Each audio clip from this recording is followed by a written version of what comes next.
क्या आप भी एक ही गुनाह के साथ बार बार स्ट्रगल कर रहे हैं, संघर्ष कर रहे हैं और इस गुनाह से बाहर निकलना चाहते हैं, इस गुनाह से छुटकारा पाना चाहते हैं?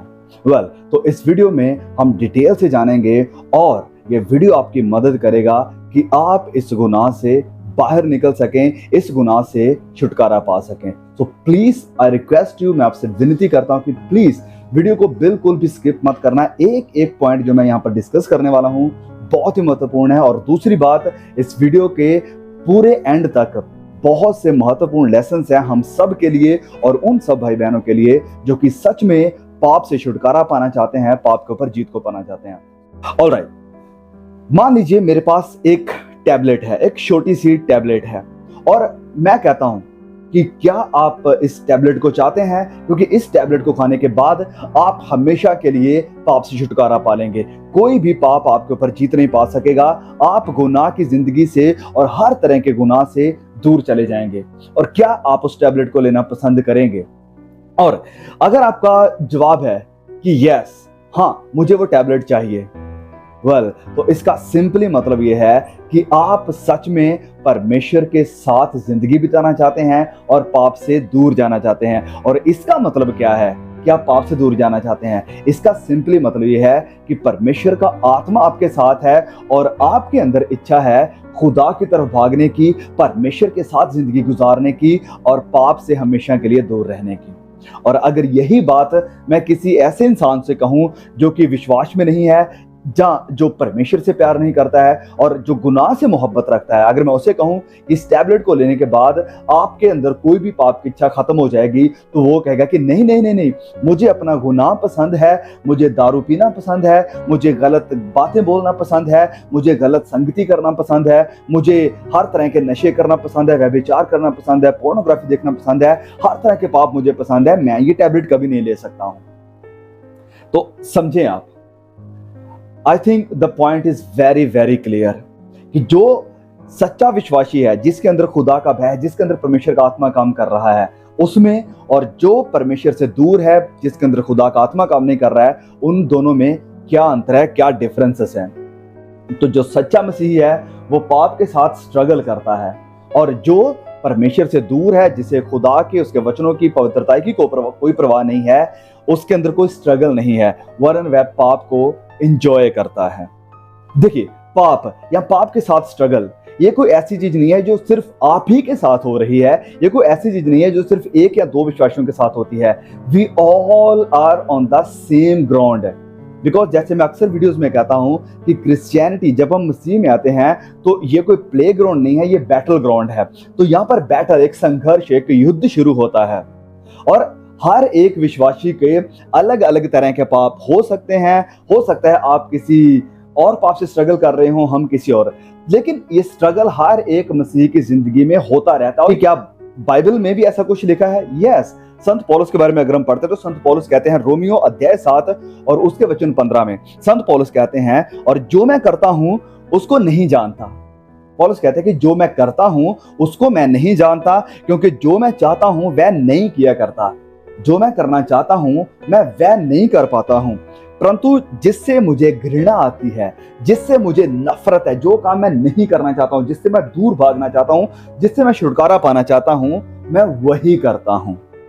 ओके, तो आप समझ रहे हैं इस बात को। संत पौलुस इस इश्यू को, इस बात को क्लियर कर रहे हैं कि ये स्ट्रगल हम सबकी जिंदगी में नॉर्मल है। तो मैं आपको बता दूं कि जब हम इस संसार में हैं, जब तक हम जिंदा हैं, जीवित हैं, हमारे अंदर श्वास है और इस दुनिया में हैं, तो तीन चीजों के साथ हमारी स्ट्रगल चलती है। सबसे पहले संसार के साथ, संसार की अभिलाषाएं, जो कुछ भी हम संसार में देखते हैं, जब हम उन लोगों को बढ़ते हुए, फैलते हुए, प्रॉस्पर होते हुए देखते हैं जो विश्वास में नहीं है, तो वो चीजें क्या करती हैं, हमें टेम्प्ट करती हैं, हमें परीक्षा में लेकर जाती हैं। हम भी चाहते हैं उनके जैसे बनना। तो ये संसार हमें टेम्प्ट करता है, हमें परमेश्वर से दूर लेकर जाने की और अपनी तरफ खींचने की कोशिश करता है। दूसरा है शैतान, जो कि वचन में जैसे लिखा है कि वो इस दुनिया का रूलर है, शासक है। तो वो भी चाहता है कि आप गुनाह में बने रहें, गुनाह भरी जिंदगी में बने रहें, ताकि आप अनंत जिंदगी को कभी भी हासिल ना कर सके, आप कभी भी अनंत जिंदगी खुदा के साथ ना गुजार सके, तो वो भी कोशिश करता है अपने मिनियंस यानी अपने दूतों के साथ हमें, तुम्हें, हम सब विश्वासियों को अपनी तरफ खींचने की। क्योंकि जब मैं और आप विश्वास में आ जाते हैं तो ये शैतान के लिए सबसे बड़ा खतरा बन जाता है। तो वो चाहता है कि हमें खुदा से दूर लेकर जाए। तो संसार, शैतान, और तीसरी बात शरीर हमारा बदन, ये भी हमें परमेश्वर से दूर लेकर जाता है। क्योंकि जैसे वचन में लिखा है कि आत्मा पर मन लगाना तो जिंदगी है, लेकिन शरीर के ऊपर मन लगाना मृत्यु है और हमेशा की आग है। अब क्योंकि जो शरीर है हमारा, भले ही पुराना इंसान मर चुका है, लेकिन अभी भी हमारे अंदर जो पाप का बीज है वो खत्म नहीं हुआ है जब तक हम इस शरीर में है। क्योंकि ये शरीर महिमा पाया हुआ शरीर नहीं है, ये वही शरीर है जो हमें आदम से मिला है। तो जब तक ये शरीर में हमारा असल इंसान है, जब तक शरीर में असल याकूब पड़ा है, तो इस शरीर की इच्छाएं बहुत ही गलत होंगी। ये शरीर मुझे खींचेगा बार बार उसी गुनाहों की तरफ लेकर जाने के लिए जहां से ये निकला है। ये शरीर संसारिक अभिलाषाओं को चाहेगा, ये शरीर शैतान के पीछे लगने की कोशिश करेगा। तो ये शरीर है जो हमें खुदा से दूर लेकर जाने की और गुनाह कराने की कोशिश करता है, क्योंकि शरीर की अभिलाषाएं जो हैं वो पाप करवाना चाहती हैं। तो जैसे कि आप समझ गए होंगे, संसार, शैतान और ये शरीर, इन तीनों के साथ हमारी स्ट्रगल लगातार कंटिन्यूसली चलती रहती है जब तक हम आखिर में फाइनली प्रभु यीशु के दूसरे आगमन के समय महिमा में नहीं उठा लिए जाते। तो इस चीज को हमें अपने दिमाग में फिट करना होगा कि पाप के साथ स्ट्रगल कोई थ्योरेटिकल नहीं है, ये कोई ऐसी बात नहीं है जो कल्पनाओं में होती है, ये बिल्कुल रियल है, 100% फैक्चुअल है। इसका कोई भी विश्वासी, कोई भी पास्टर, कोई भी इनकार नहीं कर सकता है। हम सब के ऊपर परीक्षाएं आती हैं, ये स्ट्रगल चलती रहती है। तो संत पौलुस भी इस चीज को यहाँ पर क्लियर करते हैं कि जिस चीज से मैं घृणा करता हूं, क्या आप जो पाप कर रहे हैं, जिस भी चीज में आप फंसे हुए हैं, जिस भी चीज ने आपको खींच कर रखा है, क्या आप उस चीज से नफरत करते हैं या उससे प्यार करते हैं? अगर आप कहते हैं कि नहीं, मैं इससे नफरत करता हूं, मैं इससे निकलना चाहता हूं, तो आप एक बिलीवर की कैटेगरी में हैं, आप संत पौलुस की, हम सबकी कैटेगरी में हैं। क्योंकि जो सच्चा विश्वासी है उसके अंदर पाप के प्रति नफरत है। जैसे पौलुस कह रहे हैं कि मुझे घृणा आती है जिस चीज से, मैं वही करता हूं। तो अब क्या आप कंफ्यूज्ड हैं? अभी आप कहेंगे कि कैसे? क्योंकि मैं अक्सर ज्यादातर वीडियोस में पाप के अगेंस्ट बात करता हूं कि पाप से नफरत करनी चाहिए, पाप से बाहर रहना चाहिए। परमेश्वर पाप करने वालों से नफरत करते हैं। पाप करने वालों का जो फाइनल डेस्टिनेशन है, जो अंतिम जगह है, वो नरक है, नरक की आग है, हमेशा की नफरत है, हमेशा का रोना है, दांतों का पीसना है। और अब आप सोच रहे होंगे कि भाई याकूब, अभी आप कह रहे हैं कि पाप एक नॉर्मल थिंग है, पाप के साथ स्ट्रगल एक नॉर्मल थिंग है, पाप करना कोई बुरी बात नहीं है, तो क्या आप इन चीजों को लेकर अभी कंफ्यूज हैं? देखिए, हमें इस चीज को समझना पड़ेगा पवित्र बाइबल से कि एक तरफ बाइबल में हमें परमेश्वर का न्याय यानी जजमेंट और खुदा का क्रोध देखने को मिलता है, खुदा की नफरत गुनाह के प्रति देखने को मिलती है। वहीं दूसरी तरफ हमें परमेश्वर की दया और परमेश्वर का अनुग्रह यानी the grace and the mercies of God देखने को मिलती है। तो इन दोनों चीजों को हम कैसे बैलेंस कर सकते हैं? How can we balance both of these things, the wrath of God and the love of God? So परमेश्वर के प्यार को और परमेश्वर के क्रोध को हम कैसे बैलेंस करते हैं? सबसे पहले हम जानते हैं परमेश्वर के प्यार के बारे में। परमेश्वर के प्यार के बारे में जब हम देखते हैं तो कुछ लोगों को लगता है कि शायद परमेश्वर का प्यार ये कुछ नए नियम का ही गेम है, नए नियम में ही हमें परमेश्वर का प्यार देखने को मिलता है। अगर आप ऐसा सोचने वाले इंसान हैं तो मैं कहूंगा कि आपने बाइबल के पुराने नियम की बिल्कुल भी स्टडी नहीं की है, आप बिल्कुल भी नहीं जानते कि पुराना नियम है क्या। पुराना नियम परमेश्वर के प्यार के साथ, उसकी दया अनुग्रह के साथ भरा पड़ा है। अगर आप इजराइल के इतिहास की स्टडी करते हैं तो मैं आपको एक छोटी सी उदाहरण दूंगा अब पुराने नियम से। जब आप पढ़ते हैं होशिया और गोमेर की स्टोरी को पुराने नियम में, होशिया की किताब में आप इसे पढ़ सकते हैं, तो होशिया में क्या आप देखते हैं कि होशिया को परमेश्वर कहते हैं कि एक ऐसी औरत के साथ जाकर शादी कर जो कि वैश्य है, व्यभिचार करने वाली है, प्रोस्टिट्यूट है। तो परमेश्वर इस प्रोस्टिट्यूट के पास, जो कि जिसकी बिल्कुल शक्ल बिगड़ी हुई है, जो कि बिल्कुल अपने पति को छोड़कर बार बार गुनाह की तरफ भागती है, बार बार अपने पुराने स्वभाव में यानी अपने प्रोस्टिट्यूशन के धंधे में वापस जाती है, अपने आप को बेचती है, अपने आप का नुकसान करती है। तो परमेश्वर फिर से होशिया को उसके पास भेजते हैं कि तू जा और जिस स्लेव मार्केट में, जिस गुलामी की मार्केट में वो अभी है, उसके पास जा, जो कुछ भी तेरा है उन स्लेव मास्टर्स को जो कि उनके मालिक है उन्हें दे, और उस अपनी पत्नी गोमेर को वापस लेकर आ। भले ही वो बिगड़ी हुई है, भले ही वो देखने लायक नहीं है, भले ही वो गुनाह के साथ भरी पड़ी है, भले ही वो कई तरह की गंदगी के साथ भरी पड़ी है, लेकिन तुझे जाना है और उसे अपनी पत्नी बनाकर वापस अपना सब कुछ देकर लेकर आना है। तो ये क्या था? ये परमेश्वर करते हुए एक तस्वीर दिखा रहे थे कि परमेश्वर भी, यानी खुदा कह रहे हैं कि मैं भी तुम्हारे साथ ऐसे ही बिहेव करना चाहता हूँ, व्यवहार करना चाहता हूँ। आप भले ही गुनाह में हैं, आप भले ही बिगड़ चुके हैं, बुरी हालत में हैं, भद्दे शरीर में हैं, स्लेव मार्केट में हैं, प्रोस्टिट्यूशन में हैं, किसी भी तरह के गुनाह में हैं, लेकिन मैं अभी भी तुमसे प्यार करता हूँ। मैं अपना सब कुछ देकर आपको खरीद लूंगा। और परमेश्वर ने अपना सब कुछ क्या दिया है? हम जानते हैं कि उसका इकलौता बेटा प्रभु यीशु हमारे लिए दिया है, और वो हमें खरीदना चाहता है। और ये है परमेश्वर का प्यार। भले ही आप बार बार पाप की तरफ भागते हैं, भले ही आप गुनाह की मार्केट में जा चुके हैं, भले ही शैतान ने आपको अपने जाल में फंसा लिया है, आपका मालिक वो बन चुका है, भले ही आपकी सूरत बिगड़ चुकी है, भले ही आप कैसे भी गंदे हो चुके हैं, लेकिन मैं आपको बता दूं कि परमेश्वर अभी भी आपसे प्यार करते हैं। वो अभी भी आपको लेना चाहते हैं, वो अभी भी आपको छुड़ाना चाहते हैं, आपको बचाना चाहते हैं, क्योंकि वह आपसे प्यार करते हैं। देखा आपने, ये है परमेश्वर का प्यार, ये है परमेश्वर का अनुग्रह। हम सब के लिए, किसी एक इंसान के लिए नहीं है, सभी के लिए, जितनों को भी उसने चुना है, जितनों को भी उसने अपने बेटे और बेटियां बनने का अधिकार दिया है, सब के लिए परमेश्वर का ये ऑफर है कि हर कोई उसके इस ऑफर को एक्सेप्ट करे, रिसीव करे। अब गोमेर अगर चाहती तो होशिया को मना कर सकती थी कि नहीं, मुझे तेरे साथ नहीं जाना है, मुझे ये मार्केट पसंद है, मुझे ये धंधा पसंद है, मुझे ये अपने शरीर को बेचना बिगड़ना पसंद है। तो वो उसकी इच्छा थी, लेकिन वो इच्छुक थी, चाहती थी कि अभी होशिया के साथ जाए और सदा उसके साथ रहे, उसकी पत्नी बनकर रहे। इसी तरह से मेरी और आपकी भी यही चॉइस है कि अगर हम गुनाह में जीना चाहते हैं या गुनाह की इस मार्केट से बाहर निकलकर परमेश्वर के साथ, प्रभु यीशु मसीह के साथ हमेशा के लिए अपनी जिंदगी गुजारना चाहते हैं। तो ये है परमेश्वर के प्यार का ऑफर मेरे, आपके और हम सब के लिए। दूसरी तरफ हम परमेश्वर के क्रोध को देखते हैं। जब हम आते हैं इफिसियों अध्याय 5 वचन 5 से लेकर 6 तक को पढ़ेंगे। इफिसियों 5 से लेकर 6 तक में लिखा यहाँ पर, क्योंकि तुम ये जानते हो कि किसी व्यभिचारी या अशुद्ध जन या लोभी मनुष्य की जो मूर्ति पूजक के बराबर है, मसीह और परमेश्वर के राज्य में विरासत नहीं है।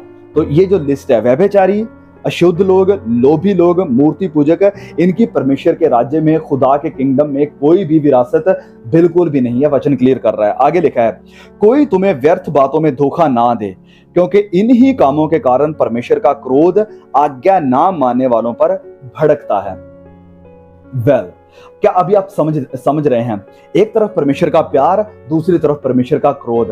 अब मैं नहीं चाहता हूं कि किसी भी तरह से मैं किसी भाई बहन को मिसलीड करूं, because I am very very sensitive towards the word of God. परमेश्वर के वचनों के प्रति मैं बहुत ही सेंसिटिव हूं। मैं नहीं चाहता हूं कि मेरी वजह से कोई गुनाह में जिंदगी गुजारता रहे और फिर वो आखिर में जाकर कहे कि वेल, मुझे तो लगा था कि पाप करना कोई बुरी बात नहीं है।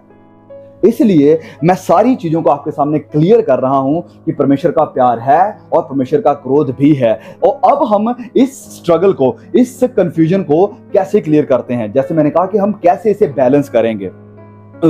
जैसे कि परमेश्वर का वचन एक तरफ हमें कहता है, जब हम इब्रानियों में पढ़ते हैं कि जो बार बार पाप करता है, पाप में जिंदगी गुजारता है, वो प्रभु यीशु के लहू को पैरों के तले रौंदता है। और फिर हम बार बार देखते हैं कि जो गुनाह करने वाले हैं, परमेश्वर उनसे नफरत करता है, जैसे हमने पढ़ा है। तो इन चीजों को हम कैसे बैलेंस करते हैं? अभी समझिए इस बात को, अभी ध्यान से सुनिए। जब आप एक पापी के पास जाते हैं और इस पापी से कहते हैं कि आप ये जो पाप कर रहे हैं, आप ये जो शराब पी रहे हैं, ये जो नशा कर रहे हैं, परमेश्वर के टेंपल को खराब कर रहे हैं, आप ये जो सेक्सुअल इमोरैलिटी में जकड़े हुए हैं, आप जो व्यभिचार में जकड़े हुए हैं, जो पोर्नोग्राफी में जकड़े हुए हैं, इसे छोड़ो, परमेश्वर इसे पसंद नहीं करता है। वो क्या कहेगा कि हे, तू जा अपना काम कर, मुझे पता है कि मेरे ये एक ही जीवन है, एक ही जिंदगी मिली है और मुझे इसे एंजॉय करना है, मुझे ये पाप करने में मजा आ रहा है, अच्छा लग रहा है, तू कौन होता है मुझे रोकने वाला? तो ये रहेगा एक सिनर का, एक पापी का, परमेश्वर से नफरत करने वाले इंसान का रिस्पॉन्स। लेकिन अगर आप एक सच्चे विश्वासी के पास जाते हैं उसे कहते हैं कि देखो, तुम इस पाप से स्ट्रगल कर रहे हो, ये गुनाह की भरी जिंदगी गुजार रहे हो, ये पाप आपकी जिंदगी में है, इसे छोड़ो। परमेश्वर चाहता है कि तुम पवित्र बनो, परमेश्वर की इच्छा आपके लिए ये है। तो वो कहेगा हाँ भाई, मैं छोड़ना चाहता हूँ, मैं इस गुनाह से निकलना चाहता हूँ, लेकिन मैं निकल नहीं पा रहा हूँ, प्लीज आप मेरे लिए दुआ करो। मैं भी प्रार्थना कर रहा हूँ कि परमेश्वर मेरी मदद करे, मेरी सहायता करे, क्योंकि मैं इस पाप से नफरत करता हूँ, मैं खुद इस पाप से बाहर निकलना चाहता हूँ। तो समझे आप, एक तरफ सिनर है, एक तरफ विश्वासी है। दोनों का रिस्पॉन्स जो पाप के प्रति है वो बताता है कि किसके अंदर परमेश्वर का आत्मा काम कर रहा है। एक है जो पाप से नफरत करता है और परमेश्वर को खुश करना चाहता है, लेकिन दूसरा है जो पाप से प्यार करता है और परमेश्वर से नफरत करता है, जो अपने शरीर को खुश करना चाहता है, अपनी अभिलाषाओं को खुश करना चाहता है। तो I think the point is very very clear. अगर आप स्ट्रगल कर रहे हैं तो ये एक बहुत ही बड़ा चिन्ह है कि आप परमेश्वर को खुश करना चाहते हैं। लेकिन अगर किसी की जिंदगी में स्ट्रगल नहीं है पाप को लेकर, तो वो पाप के गुनाह रास्ते पर है, वो अनंत मौत के रास्ते पर है। लेकिन अगर किसी की जिंदगी में स्ट्रगल है, लगातार वो पाप से लड़ रहा है, जूझ रहा है, कभी इसे मार देता है, कभी वो इसे गिरा देता है, तो ये फिसलना, ये उठना, ये साबित करता है कि आपके अंदर खुदा का आत्मा काम कर रहा है, जो आपको पाप के प्रति ये बताता है कि तुमने गलत किया है, तुम्हें पाप से तौबा करने की जरूरत है, पश्चाताप करने की जरूरत है। क्योंकि जैसे हमने लास्ट 1-2 वीडियोस में देखा था, संत यूहन्ना कहते हैं कि मैं ये बातें तुम्हें इसलिए लिख रहा हूं कि तुम पाप ना करो, और अगर तुम में से कोई पाप करे तो हमारे पास एक मीडिएटर है, हमारा एक बिचवई है, हमारा एक लॉयर है, हमारा खुदावंद यीशु मसीह। तो जब कोई पाप करता है तो हमारे पास एक है जिसके सामने जाकर हम कन्फेस करते हैं कि प्रभु प्लीज मुझे माफ करो और मुझे इस पाप से निकालो, मैं हमेशा के लिए इस पाप को छोड़ना चाहता हूं। ओके, तो जैसे कि मैंने आपको बताया कि ये स्ट्रगल रियल है, शैतान के साथ, संसार के साथ और शरीर के साथ। तो मैं आपको ये सब बातें क्यों बता रहा हूं, दोनों चीजें क्लियर करके, कि एक तरफ परमेश्वर का क्रोध है और परमेश्वर का प्यार है। परमेश्वर का प्यार उन पर जाहिर होता है जो पाप के साथ स्ट्रगल कर रहे हैं, और परमेश्वर का क्रोध उन पर जाहिर होता है जो पाप को एंजॉय कर रहे हैं। अब फैसला आपको करना है, आपको अपने बारे में सोचना है कि क्या आप पाप को एंजॉय कर रहे हैं या पाप के साथ स्ट्रगल कर रहे हैं। नो, मैं अगर आपको बता दूं कि अगर आप पाप से बाहर निकलना चाहते हैं और उस पाप के साथ खेल रहे हैं तो मुश्किल है, because you can not defeat the devil that you are playing with. आप उस शैतान को, उस हैवान को कभी भी हरा नहीं सकते हैं जिसके साथ आप खेल रहे हैं। तो फिर यहां बात हुई है स्ट्रगल की, युद्ध की, संघर्ष की। तो अगर आप उसके साथ संघर्ष कर रहे हैं तो आप उसे गिरा देंगे। परमेश्वर का आत्मा आपकी मदद करेगा कि आप उसे मारें, उसे खत्म करें और उसके ऊपर जयवंत हो सकें। लेकिन अगर आप उस पाप के साथ खेल रहे हैं, if you are playing with that devil, with that sin, तो आप कभी भी उस गुनाह से, पाप से बाहर नहीं आ पाएंगे। तो आपको देखना पड़ेगा कि आप उस पाप के साथ कहीं खेल रहे हैं या उस पाप के साथ स्ट्रगल कर रहे हैं। अब क्या ब्रदर याकूब आप दिखा सकते हैं कि प्रभु यीशु ने पाप के ऊपर या हर तरह की टेम्पटेशंस के ऊपर कैसे जीत पाई? वेल, मैं आपको बहुत ही क्लियरली बता सकता हूं, बहुत ही सिंपलेस्ट तरीके से। देखिए प्रभु यीशु के बारे में क्या लिखा है। लिखा है यूहन्ना अध्याय 6 वचन 38। प्रभु यीशु कहते हैं, क्योंकि मैं अपनी इच्छा नहीं वरन अपने भेजने वाले की इच्छा पूरी करने के लिए स्वर्ग से उतरा हूं। अपनी इच्छा नहीं, अपने भेजने वाले की, अपने पिता की इच्छा को पूरी करने के लिए निकला हूं। तो क्या चीज थी जो प्रभु यीशु को पाप से और टेम्पटेशन से बचाकर रखती थी, इन सब चीजों से दूर रखती थी? वह वो था अपनी इच्छा का इनकार करना और पिता की इच्छा को, पिता की मर्जी को, अपने भेजने वाले की मर्जी को, इच्छा को पूरा करना। ये थी एक सिंपलेस्ट तरीका आपको बताने का कि प्रभु यीशु ने कैसे परीक्षाओं के ऊपर, पाप के ऊपर जीत पाई। जब प्रभु यीशु गतसमनी बाग में थे और ये टेम्पटेशन उन्हें आ रही थी कि सलीब के ऊपर ना जाए, उस प्याले को जो उसके सामने रखा था ना पियो, तो उसने क्या कहा? उसने ये नहीं कहा कि मेरा शरीर ये कह रहा है मुझे ये काम करना चाहिए, नहीं। उसने प्रार्थना की और कहा कि पिता जो तेरी इच्छा है वही पूरी हो। तो जब मैं गुनाह में होते हैं, जब आप कुछ स्क्रीन पर देख रहे होते हैं, जब आप कुछ जुबान से निकालने वाले होते हैं, जब आप किसी के बारे में इम्प्योर गंदे थॉट सोचना शुरू करते हैं, जब आप किसी भी तरह की चोरी करने की या झूठ बोलने की, किसी भी तरह की गुनाह करने की कोई भी टेम्पटेशन आपकी जिंदगी में आती है, तो उसी वक्त रुकिए, प्रार्थना कीजिए, पिता की तरफ देखिए, ऊपर देखिए और कहिए कि क्या पिता तेरी इच्छा ये है कि मैं ये काम करूं।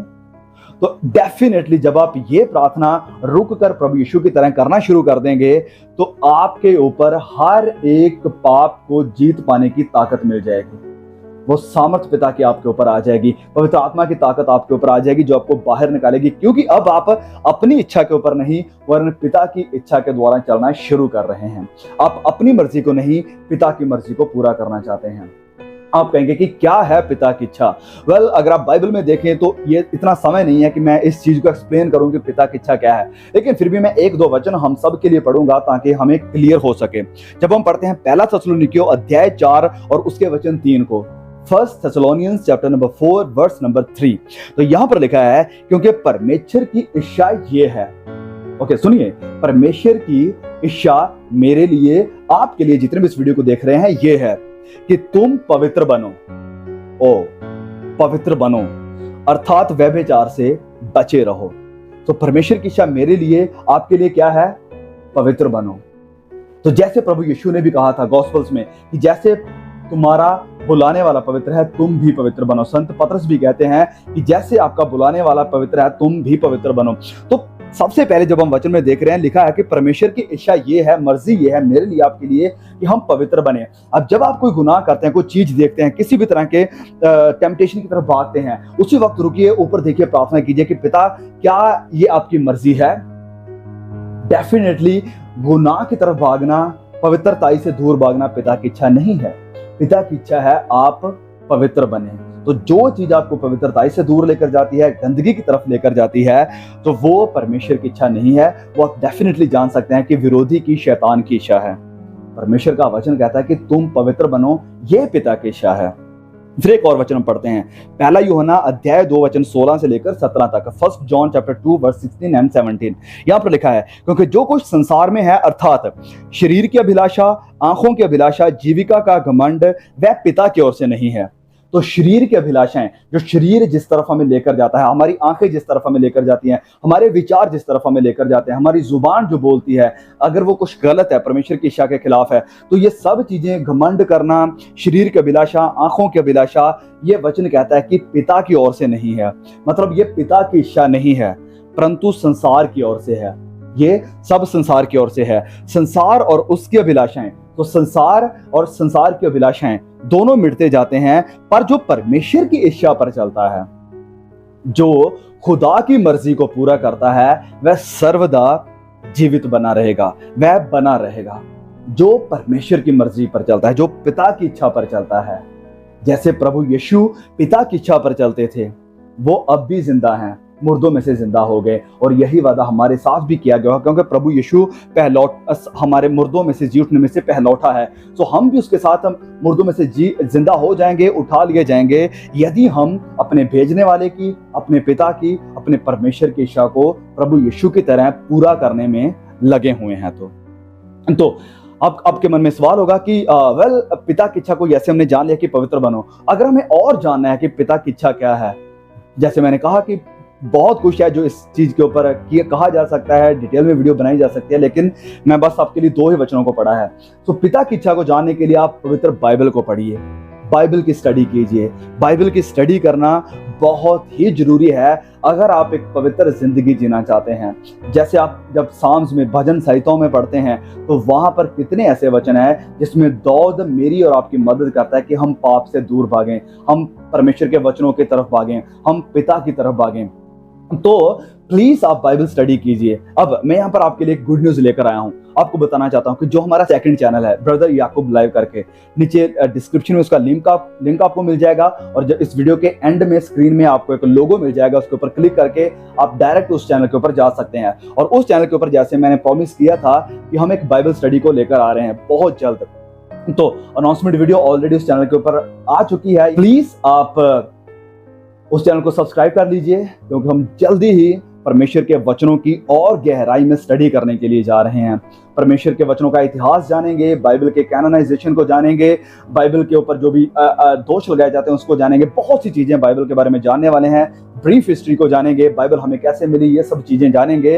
तो प्लीज उसके बाद हम बुक बाय बुक वचनों की स्टडी भी करेंगे, एक एक चैप्टर करके। तो प्लीज मैं आपसे रिक्वेस्ट करूंगा कि अगर आप बाइबल के वचनों को और गहराई में जानना चाहते हैं, बाइबल की स्टडी को फॉलो करने के लिए प्लीज आप उस चैनल को सब्सक्राइब कीजिए और खुद अपनी बाइबल को उठाइए। हर रोज कम से कम आधा घंटा, कम से कम मैं बात कर रहा हूं, अगर आप बहुत ज्यादा बिजी हैं तो कम से कम आधा घंटा जरूर परमेश्वर के वचनों में दें, ताकि इससे आपको पिता की मर्जी पता चलेगी, क्योंकि पिता ने उन वचनों के द्वारा मेरे और आपके साथ बातें की हैं। तो एक फाइनल वचन पढ़कर मैं यहां पर इस वीडियो को रोकूंगा। जैसे दाऊद कहते हैं, बहुत ही पावरफुल वचन है, सुनिए इसे। जैसे दाऊद कहते हैं, आप भी दाऊद की तरह कहिए, इस वचन को पढ़िए और अपना नाम वहां पर इंक्लूड कीजिए और इस वचन को हमेशा अपने सामने रखिए। दाऊद क्या कहते हैं? भजन संहिता 143 वचन 10 में लिखा है, मुझको ये सिखा, दाऊद कह रहे हैं, आप भी कहिए, मुझे ये सिखा कि मैं तेरी इच्छा कैसे पूरी करूं, क्योंकि मेरा परमेश्वर तू ही है। तेरी भली आत्मा मुझको धर्म के मार्ग में ले चले।